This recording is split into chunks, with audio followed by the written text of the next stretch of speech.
morning, kumusta kayong lahat? Ngayong araw guys, sobrang excited ako kasi gagawa tayo ng fishing lure. First time kong gawin ito guys. Tapos, pagkatapos natin gumawa ng lure, punta tayo ng lake. Susubukan natin kung makakahuli nga ba itong gagawin nating lure. Alright guys, start na natin gawin itong lure. Alright. So ito guys, yung mga kailangan natin sa paggawa natin ng lure. So meron tayo ditong needle, rubber skirt, tapos meron din tayong plastic worm. Ito yung green pumpkin ng yam. At meron din tayo ditong scissor or gunting. Itong needle pala guys, ito yung ginagamit ko sa carp fishing. Meron siyang hook sa dulo kung nakikita nyo. Kailangan kasi natin yan guys para sa pag-feed ng skirt sa gagawin nating lure. So ang unang gagawin natin guys ay hati-hatiin natin yung plastic worm ng 1.5 inches ang haba.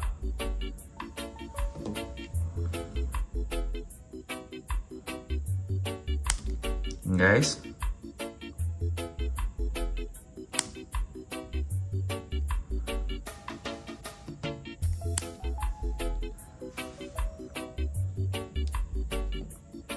so ayan na siya guys. Tapos kunin natin itong skirt. Ito guys, ginagamit ko rin ito sa mga jig ko na pang bass fishing. Yan sa guys, ito yung green pumpkin color. Ang gagawin natin guys ay puputol tayo ng 1 inch ang haba. Guys, so yan na siya guys. Ang susunod natin gagawin guys ay kuha tayo ng isa sa mga pinutol nating plastic worm. So guys, tapos kunin natin yung needle. Tapos itusok natin. Pagkatapos yan guys, kuha tayo ng isang skirt. Yan guys. Tapos ilagay natin sa hook ng needle. Tapos hilain lang natin guys. So yan siya guys. Pagkatapos natin nalagay yung isa guys, ulitin lang natin yung proseso. Tusok natin ulit yung needle. Kuha tayo ng skirt.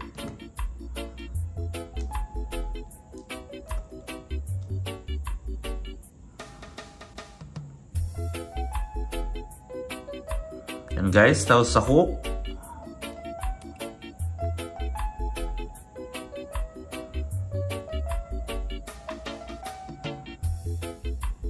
Tapos pasok ulit yung needle.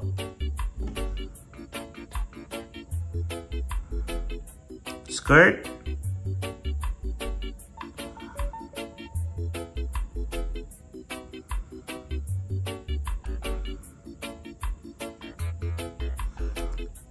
Ayan guys. So ang gagawin natin guys, bale maglagay lang tayo ng parang balahibo ng worm gamit ang skirt. So dadagdagan pa natin yan guys. Sa tingin ko, mas maraming skirt na ilalagay, mas maganda. Alright guys, maglagay tayo ulit ng skirt.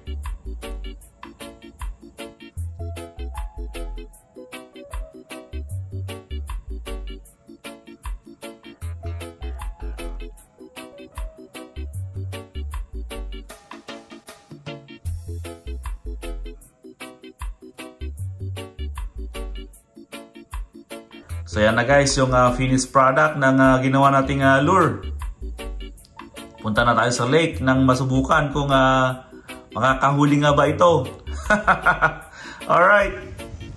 So yan guys, andito na tayo sa lake. Atin nang susubukan kung makakahuli itong gawa nating lure. Alright guys, start na tayong mag-fishing.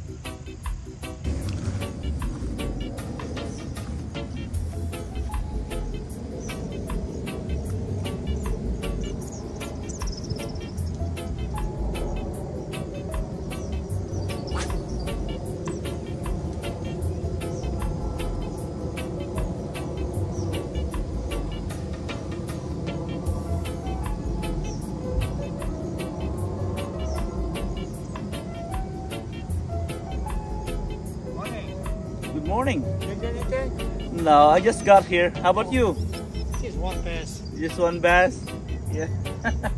So a couple bites this time. Okay. Too slow. Yeah, right. Alright, good luck.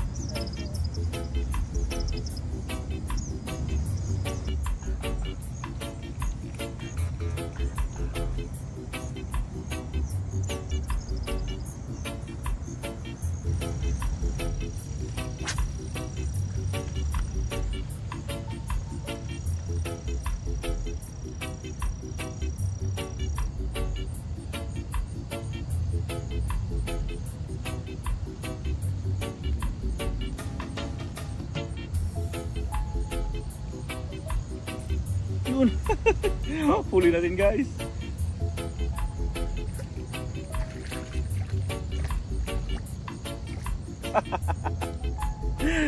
Rock bass. All right. Yes. One down.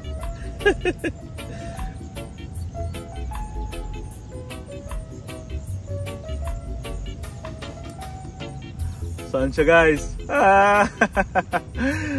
Sa wakas guys na ihuli natin itong ginawa nating lure.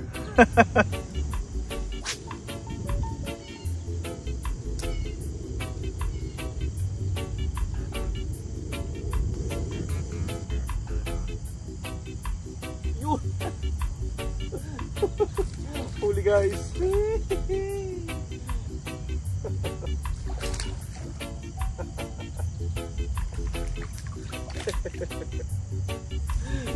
Yes, malit na largemouth bass guys.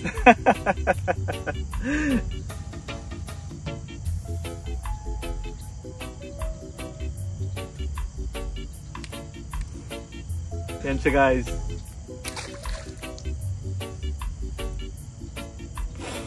Ngayon guys, masasabi kong effective yung ginawa nating lure. Ang pag-retrieve ko pala dito sa gawa kong lure guys ay para ding wacky rig.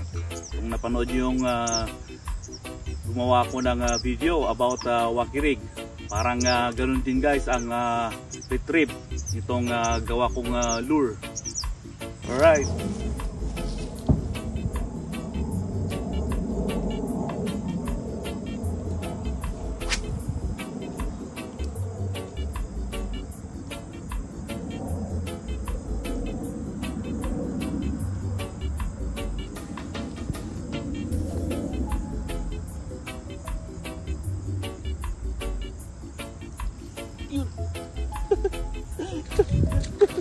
Huli guys.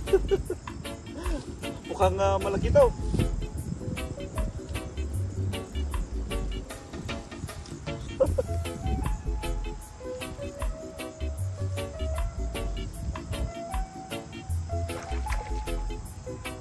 Oh, ang laki nga.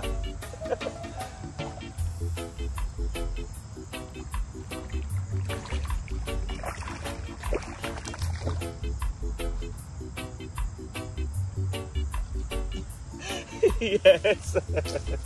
Ang laki nga guys. Yes.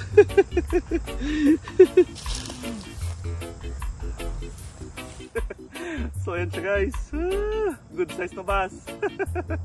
Talaga namang effective itong gawa nating lure. Alright guys, release na rin to.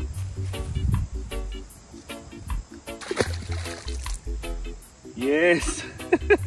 Good size guys yung huli nating bass na yon.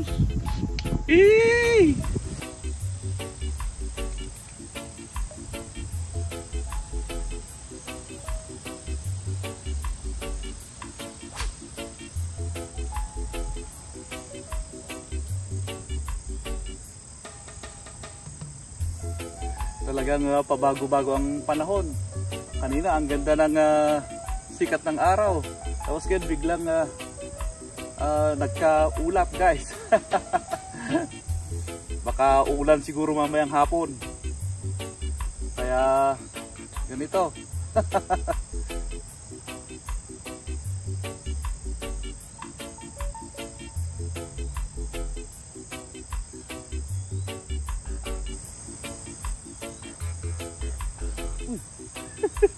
May kumagat guys.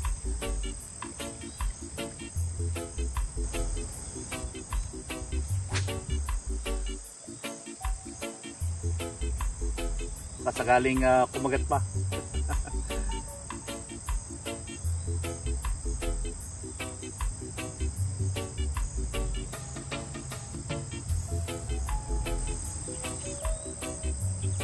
Yun. Kumagat nga ulit guys. Yun. Another rock bass. Hey. Pang apat na nating huli to guys.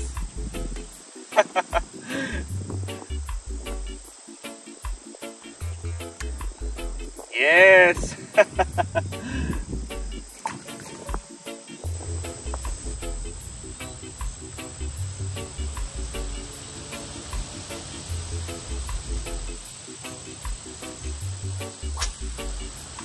Inuulit ko guys, ang pag-retrieve nitong ginawa kong lure ay katulad ng Wacky Rig. Sa mga hindi nakapanood dun sa video ko na Wacky Rig, ito siya guys. So pagtapon mo, hayaan mo lang na lumubog yung lure mo hanggang sa ilalim ng tubig. Tapos i-reel mo yung slack mo hanggang sa maramdaman mo yung lure mo sa ilalim ng tubig. Pagkatapos nyan, maghintay ka ng 5 to 10 seconds. Tapos pag walang kagat, i-reel mo siya guys. Sabay shake yung tip ng rod mo. Yan siya. Tapos bagsak. Yan guys, may kagat. Yun!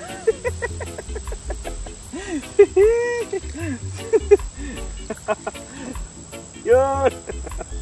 Ang laking bluegill guys.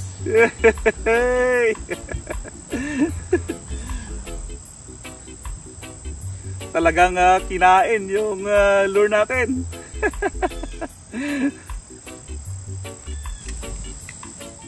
Yan guys, release natin.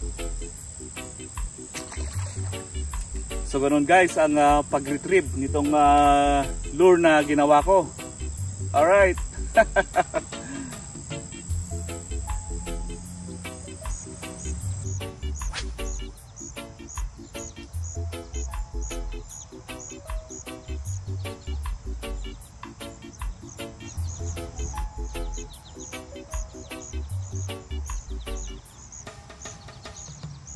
Yun.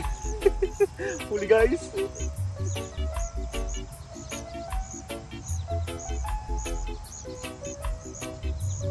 Mukhang malaki-laki to.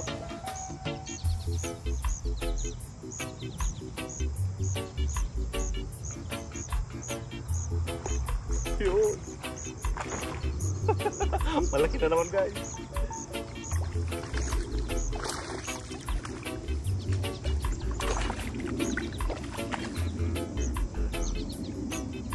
Yes.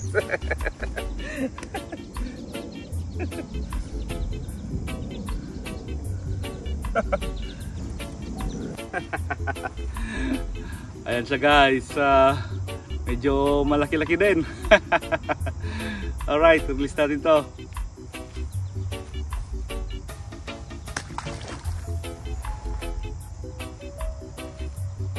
Yes.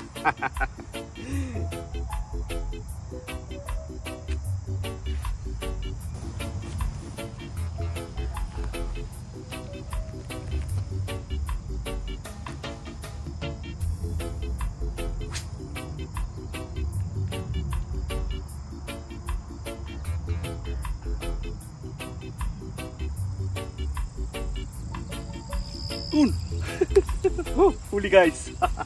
Yun.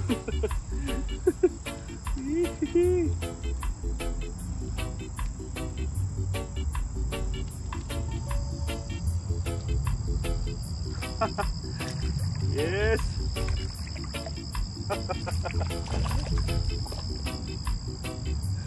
Ayun. Another one.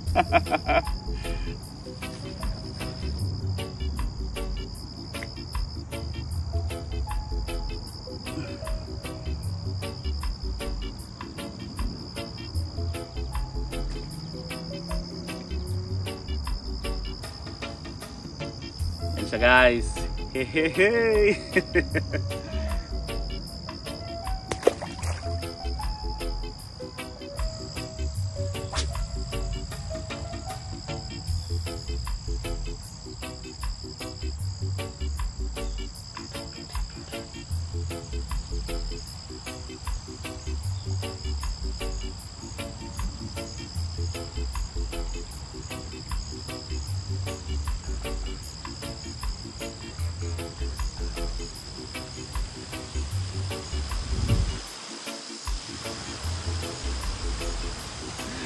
Then guys, nag-start na rin lumakas ang hangin. Hindi na yata abutin ng hapon bago umulan.